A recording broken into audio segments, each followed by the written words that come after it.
The number one question that I've been asking in every interview is, you're not that old, but what would you say to your younger self? Just words. Mm-hmm. I'd be quiet and listen. So not, you know. If I had really listened, now I can hear everything everybody told me now. Mm-hmm. You know, because I'm listening to myself and what people told me in high school, all the adults that said these things, you know, and they were almost right. They were right on the cue to, you know, you'd be in jail before you're 21. You'd be in prison if you keep acting that way. And I should have listened, but you know. So if you don't get regulated while you're younger, you're going to get regulated by the police when you're older. Yes, definitely. Yeah, my dad always said, if you don't put the bolt in your mouth yourself, they'll put it in for you, you know. And that's a true saying. Like, it's hard not to talk back or think someone's not right. You have something in the Bible that reflects on your life as to where you are today, or something that reminds you of that journey, like a story? Yeah. There's a story in the Bible about a farmer, and he's got a family, and they work really hard and they're having a good harvest, and God and the devil are talking, and the devil says, I bet you I can get this farmer to basically renounce you and not ask you for help. You know what I mean? And God says, basically, bet accepted. You know what I mean? And so the devil sends tornadoes to this farm and destroys it and sucks his wife and his kids up. You know, and that farmer got on his knees and cried to God, and he said, why, God, did you do this to me? You know what I mean? And when he said that, God said, you don't have the right to even ask me that. You know what I mean? But, you know,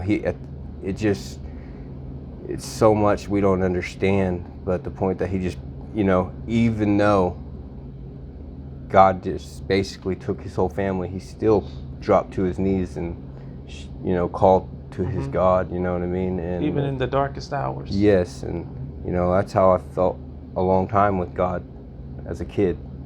You know, I was mad. I was a very mad kid. And took it out on everyone else around you. I took it out on everybody through school, through high school, you know, and I've told a lot of people sorry. I was a bully, you know what I mean, and I had a big mouth. And, you know, that right there, you know, I just want to be more like that. You know, that's probably my favorite thing, because it humbles me a little bit, you know, because I know even things have been taken from me, I can still be way better for it. Like I can build, you know. He's preparing something bigger and better for you. Yeah, you definitely. just have to be open to the possibilities and vulnerability of it. Yeah. A new change, Experience. new beginning. That's why I take it as experience. Every time something bad happens or doesn't go my way, I just take it and I'm like, man, not a lot of people went through this. So when I meet someone that's going through it, I am going to change their life.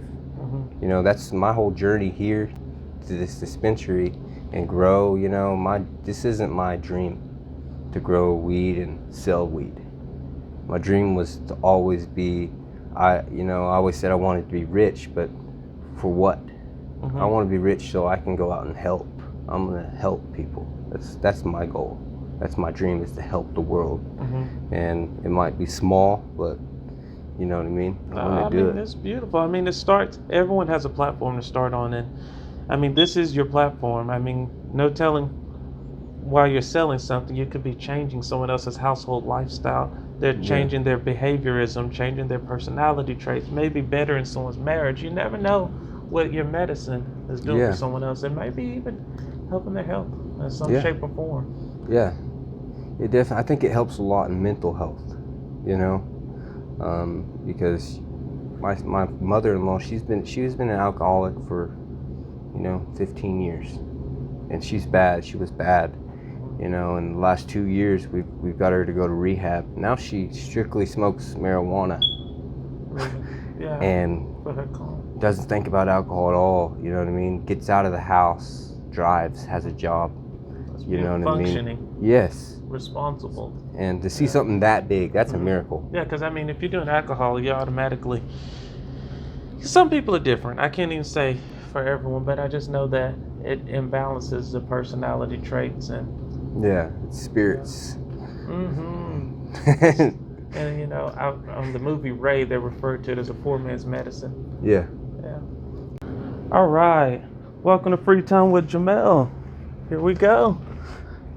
What's up, homie? Oh, nothing much. All right, so you have your own location. What's the name of it? Elevated Spirits Dispensary. We also have a grow as well here. So and that would be Elevated Peak Farms. Okay. So what is Elevated Dispensaries? Like, what all does it consist of? It consists of a small entrepreneur. Me and my sister Stephanie. You know Stephanie. Yeah. It's just me and her. She's not really here all the time, but she wishes she could be. But we're mainly like a pot shop, basically. Okay. We're kind of known for our prices and our quality. Right. So whenever you say a pot shop, like, is this a lounge hangout spot or what's going on with it? Yeah, I get a lot of old friends from high school. I mean, they're really the ones that really supported me a lot through this without just knowing friends Shawnee and having people. Family. Yeah, they be showing up for us. They just come in here and they'll chill. I mean, bring customers for me. Yeah, you know, that's awesome. So, I mean, a lot of people don't really know who you are. Who are you? Well, I'm Zachary Enoch. I come from a huge family. You know, it wasn't the easiest upbringing, but it was by God's grace, you know, for sure that we're all succeeding. Right. And I'm happy to be here. So I mean, like honestly, like how many are there? There's probably I got 12 brothers. I got one sister. A couple of those brothers are my stepbrothers, but 12. They're my brothers. That's almost like uncommon nowadays. Yeah. Like most people just have 3. I think in China they only allow people to have 2. Yeah. Y'all got 12. Y'all got a whole little village and a team. That's definitely what it was. Growing up, it was a village and. So when you got mad at one, you always had the other one to run to. Oh yeah. Yeah. Or they're mad with you. Or, right. You know what I mean? They're coming together. up at you. So it never ended. It was always fun. You know, I didn't get to meet my brothers till I was about 10 years old, of course. I was in foster homes. Okay. All of us were. Yeah. And I didn't know that. My dad, which is my uncle, he decided to round us all up and adopt us and put us in the same home. Wow, that's a whole new journey. Yeah. Like, I did not know that. So you're telling me at one time, at what age range were you in foster care? From birth to 10 years old. To 10 years old. Wow. Yeah. Because, I mean, during that time period, you're probably exposed to a lot of different things, and y'all were spread out from different areas. Is that correct? Like different homes? Like I knew I had brothers, and I knew I had a sister, but I didn't never get to meet them. I just got to hear about them, and you know, it was tough. You know, I was out in the sticks, Sassaqua, Oklahoma, and that's where I was. Yeah, that's a long way out there. Traditional Native American family is where I was, and being the white boy at the traditional Native American family it was kind of tough being around tradition. Well, you're lighter skinned, but you can see it in you. Yeah, definitely. Are you tribal at all? Yeah, I'm Seminole. Okay, gotcha. So, I've seen your brothers and sisters, and all y'all look alike. Did you ever just pass one and be like, this kid kind of looks like me? You know, that happened with my brother Tyler. Matter of fact, at McDonald's. in Seminole. That's where we met at. It was pretty awesome. We were playing, and I ran into him inside the tunnel, and I just knew it was pretty amazing. Yeah, you know, it was awesome. It was a great day. But he looked just like me, and I was like, all look just alike. Yeah. You know, and I didn't know, and he was like, "You're my brother," and he knew who I was. I just maybe hadn't got to see them when I was a baby, but they'd seen me. But it was strange getting to meet them all at once. So your uncle adopted you, all right? Yeah. So whenever he adopted you all, how did he introduce you all? Like, was it like a big party, family gathering, or how did it all come together? Well, it was kind of more. They all got my brothers. They got adopted just about a year before me, so they all got to kind of stay in there, and they all knew each other. But I just remember one day, they showed up to where I lived in Sasakwa. They picked me up. They said, "We got a long trip," and we drove all the way to Kansas, Liberal, Kansas, and there was a big group of people just standing out in front of this house, and I didn't know what to do. I got out and walked up to my oldest brother. I thought he was my dad. I'd never. Because he's tall. Yeah, he's tall. I didn't know who he was, and it was probably, it's probably one of my best days. Like, That's amazing. That is amazing. Just to meet all of them. Right. All right. So, you're like a miracle, because a lot of people that are brought through the foster system may get stuck in that generational curse of being lesser than or feeling lesser than. How did you overcome that emotion? Or did you ever experience that emotion? Because you may not have, because you may have been saved at a younger age, or maybe it wasn't a part of your experience. But what happened? Like, did it change how you viewed yourself, or throughout school, or? It did for a long time. I mean, I'm gonna tell you the truth. I didn't go to school until I was 10 years old. That's how traditional it was. Where I was from, school was white man's thing.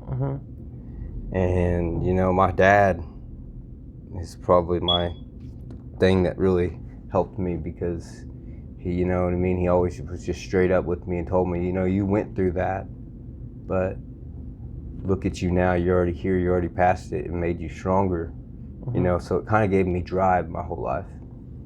So it never really, I seen it bring people down. I seen it bring my brothers down, and it made me stronger. Do you still keep in contact with that family? Yeah, they come up here quite a bit. They're my kin.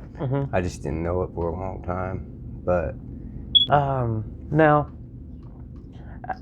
throughout high school, and it's one of those things, it's like everybody kind of knows if you do the weed or if you smoke the weed, or everybody kind of knows. But back whenever, I guess it wasn't medical legal, were you already experimenting? High school, no, I didn't smoke weed in high school. I hated smoking. I hated drugs. My dad was a sheriff when I first met him. So, okay. You know what I mean? He hated drugs. I'd seen what it did to my real mom, and so in high school, I was pretty up about that, cigarettes and weed. I was kind of scared of it, to be honest. But it got me through high school without getting in too much trouble. What got you through high school?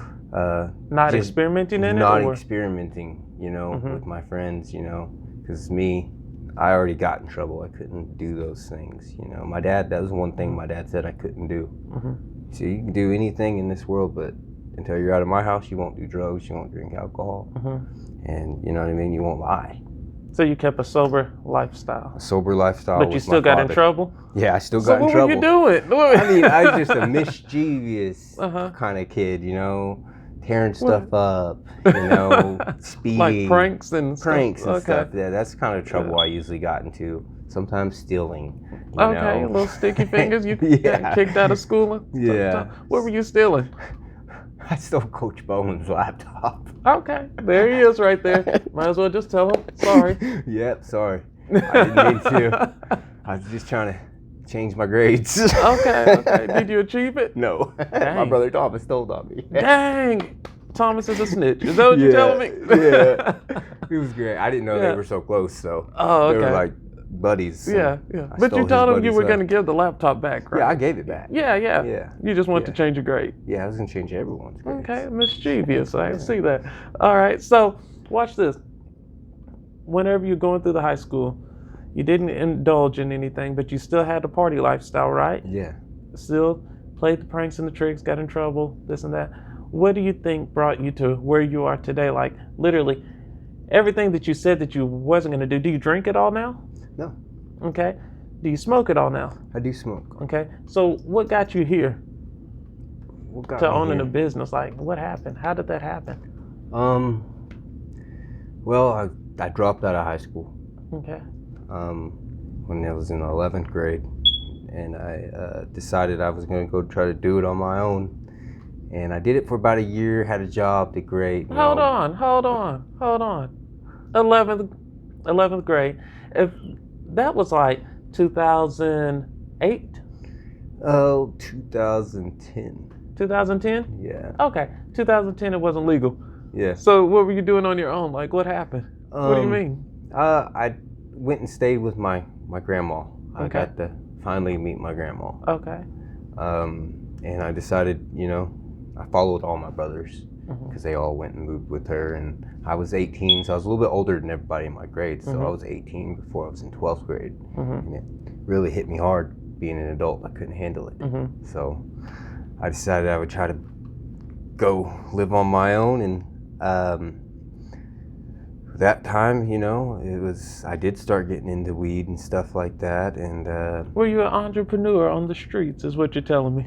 yeah, well, I worked for my uncle. I worked for an oil company for a while, and my brother Michael, he passed away, so that got me back in connection with all my brothers. Okay.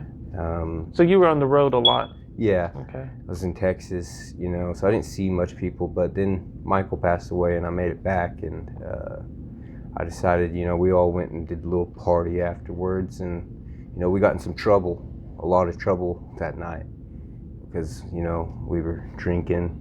I don't drink because of that reason, because of that night. We decided, my mom was in the city, and Michael passed away. Your biological mother? Yeah.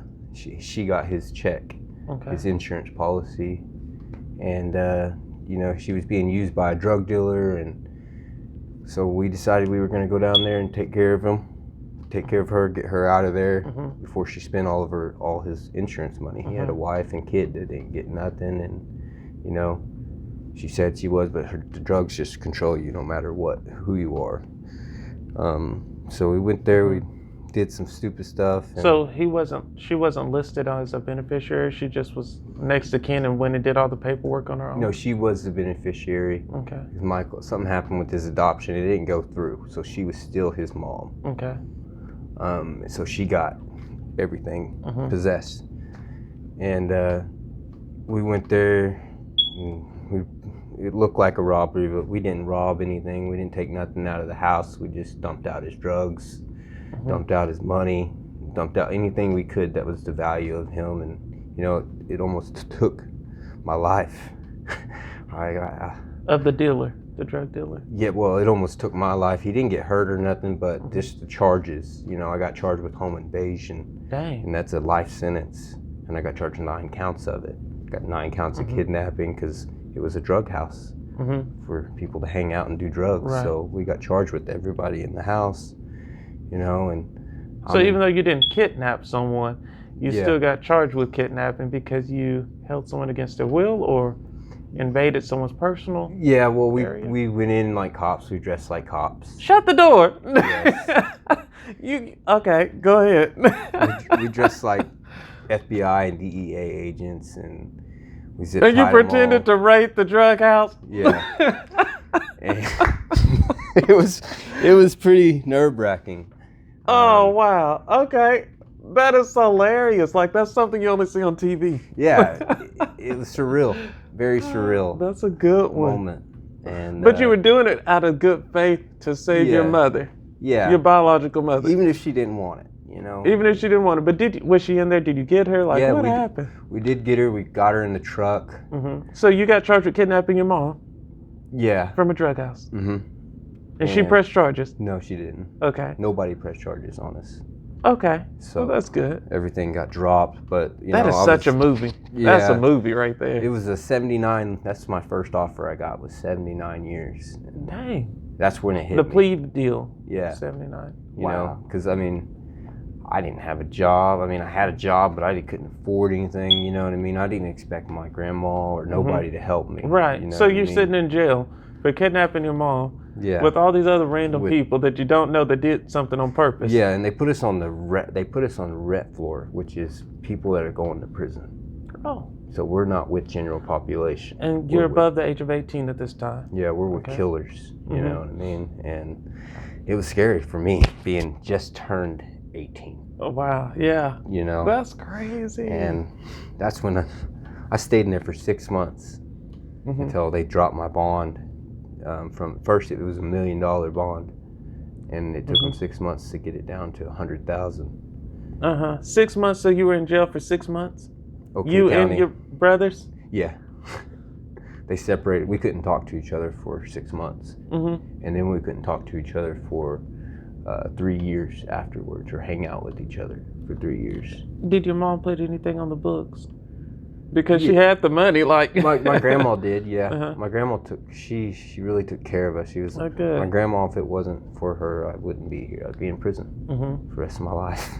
Wow. If it wasn't for her. How did you get past that, like, out of the charges and everything? Like, how did that even go through and be released? You know, my brother Charles came to me, you know, through the chaplain, and he said, Zach, you need to write letters. You need to write letters to somebody that will listen.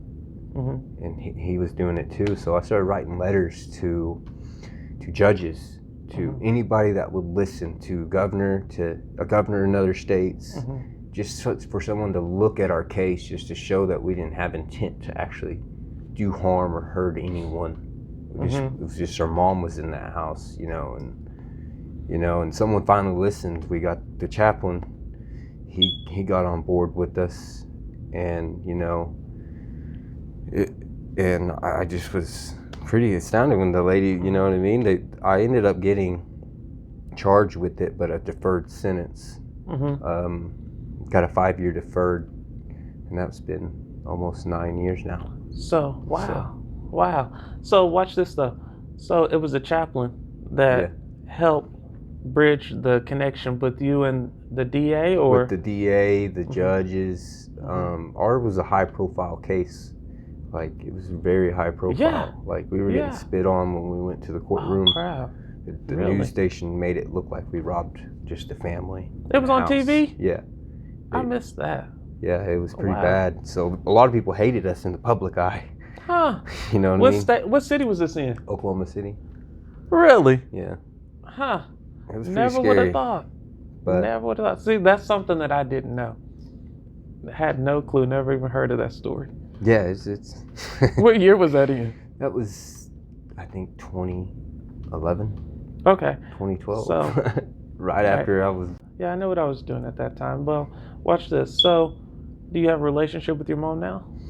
No, I do not. Is she still out there? Yeah. Okay.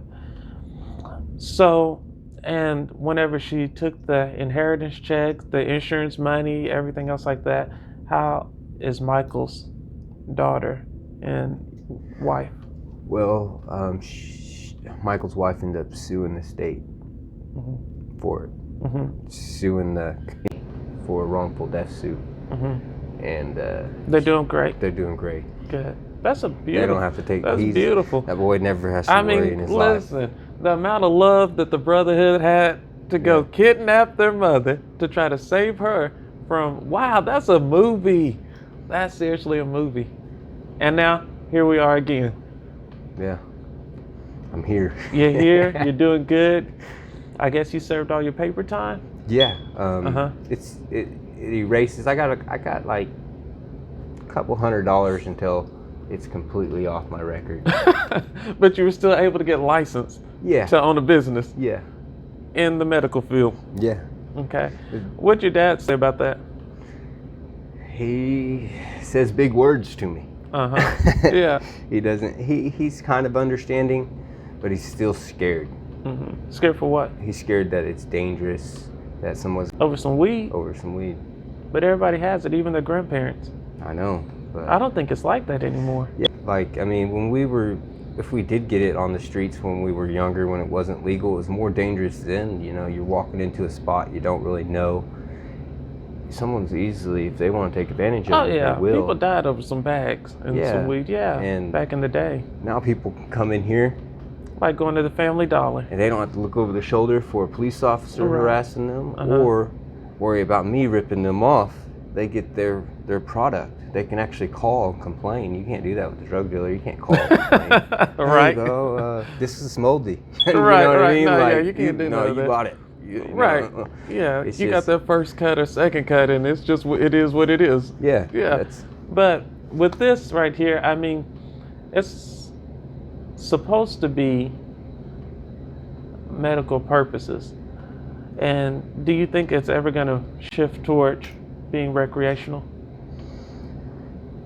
I think the medical purposes is, I think it's great for us, you know what I mean? Because, and I think it is medical because if it's something that can change your sense of mind, maybe you're having a bad day, something that can change your mind or your perspective and turn you around in that quick of time, that's medical. Right, because I mean, but recreational is coming. I know it is.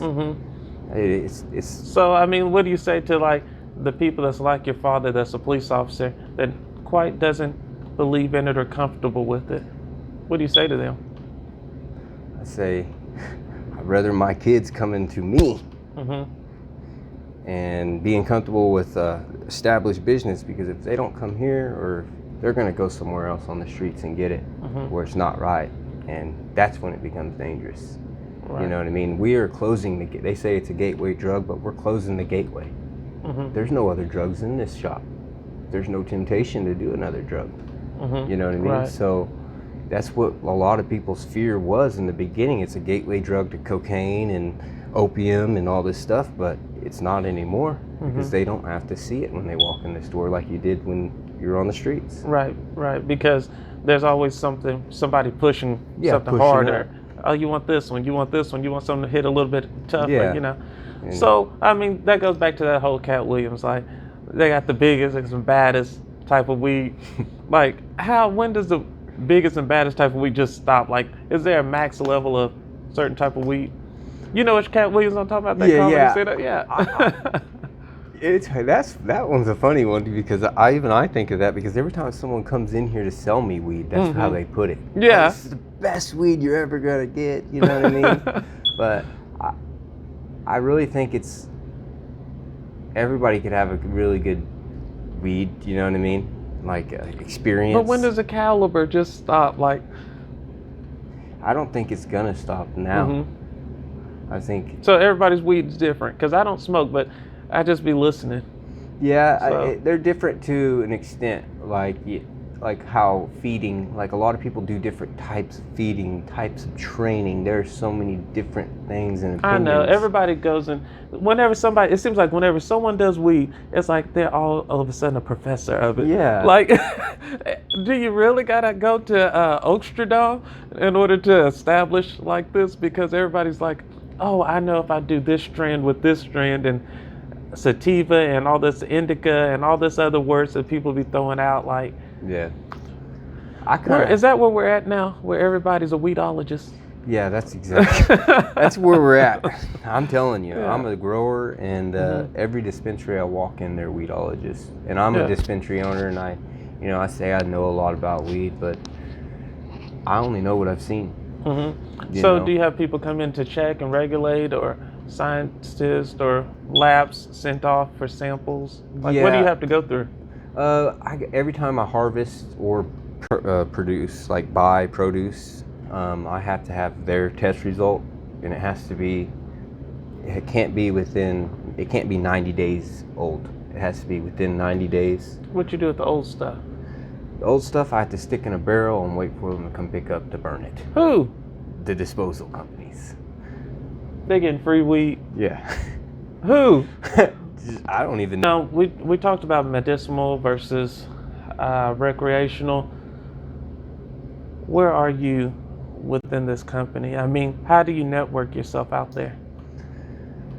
I do a lot of word of mouth. Mm-hmm. I kind of network myself in a different way of these people that, they do a lot of online and stuff like that. I don't do online. I don't do no online networking. I do word of mouth and just being straight up with people, you know what I mean? And guaranteeing that they're gonna get high. Because that's all people really want, is they want to get in here and feel it. And if they don't feel it, they won't come back. Mm-hmm. You know, so I have to guarantee have something every time someone leaves this door. Who's your tester? My girl. Okay. She's So she knows. high tolerant.